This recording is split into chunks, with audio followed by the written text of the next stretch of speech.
la situation est grave. Et donc ce soulagement, certes, que je ressens parce que je crois qu'on a été nombreuses et nombreux à avoir peur que l'extrême droite accède aux responsabilités dans notre pays, ce soulagement, il est véritablement amer.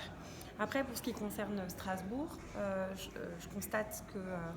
alors, les chiffres, le dépouillement est encore en cours, mais je constate à l'heure qu'il est que le Rassemblement national augmente en nombre de voix, mais de manière nettement moins forte que dans le reste de la France.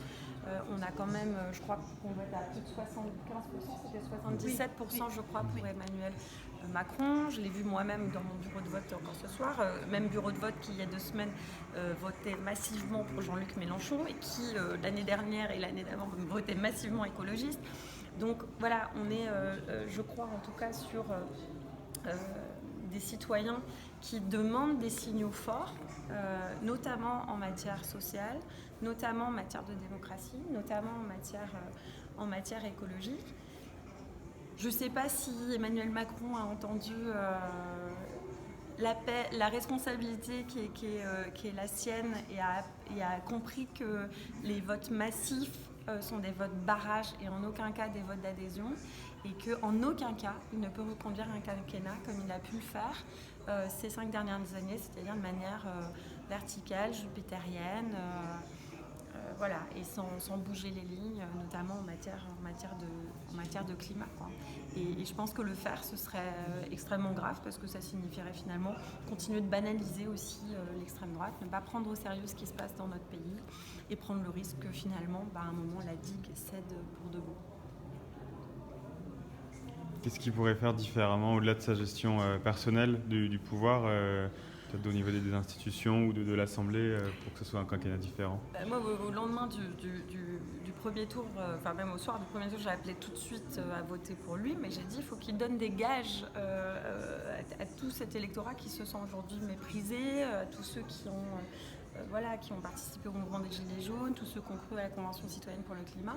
Honnêtement, ces 2 dernières semaines, des signaux, on n'en a pas eu beaucoup. On a entendu parler d'un Premier ministre en charge de la planification écologique, soit. Alors après, il faut voir aussi ce qu'on met derrière planification écologique, parce que si on parle que du nucléaire, j'ai quand même beaucoup entendu parler de nucléaire, ça va pas le faire non plus. Donc là maintenant, c'est quels moyens, quel budget, quel pouvoir réel pour les ministres qui vont être nommés. Enfin, je veux dire, des signaux forts ou des gages, c'est à la fois, je vais dire, peut-être dans les personnes qui vont composer ce gouvernement, mais ça doit être surtout dans les actes et dans les moyens qui vont être débloqués.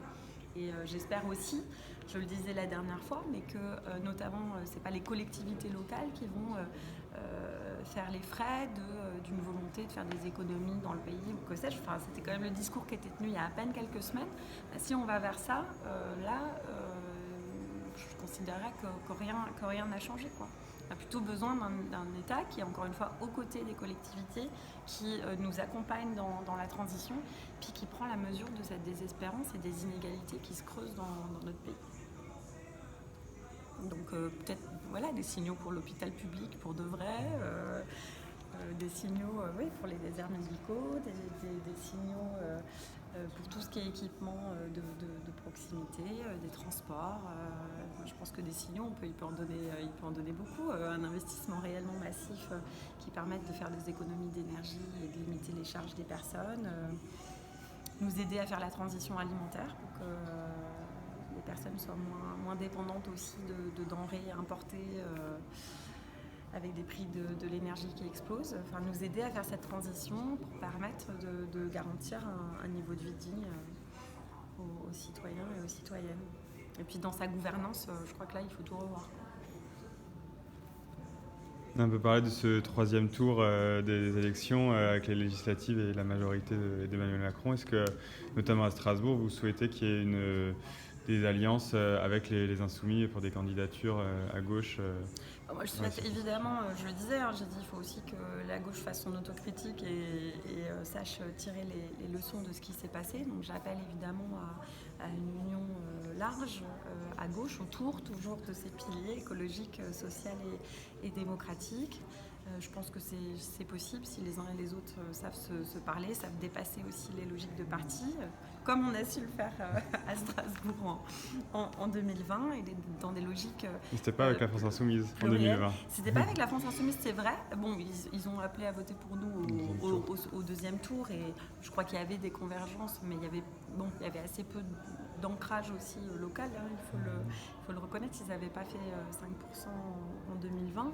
Mais voilà, je pense que, en tout cas, moi je l'appelle à ce qu'il y ait du dialogue, à ce qu'on parle du fond, voilà, hein, on parlait des personnes, du nombre de places, etc., qu'on puisse vraiment quand même s'accorder sur le fond, y compris sur nos différences. C'est pas grave qu'il y ait des différences ou des nuances, à gauche, au contraire, c'est aussi ça la démocratie, mais mettons-nous d'accord sur ce qui fait le socle de ce qu'on a aussi en commun.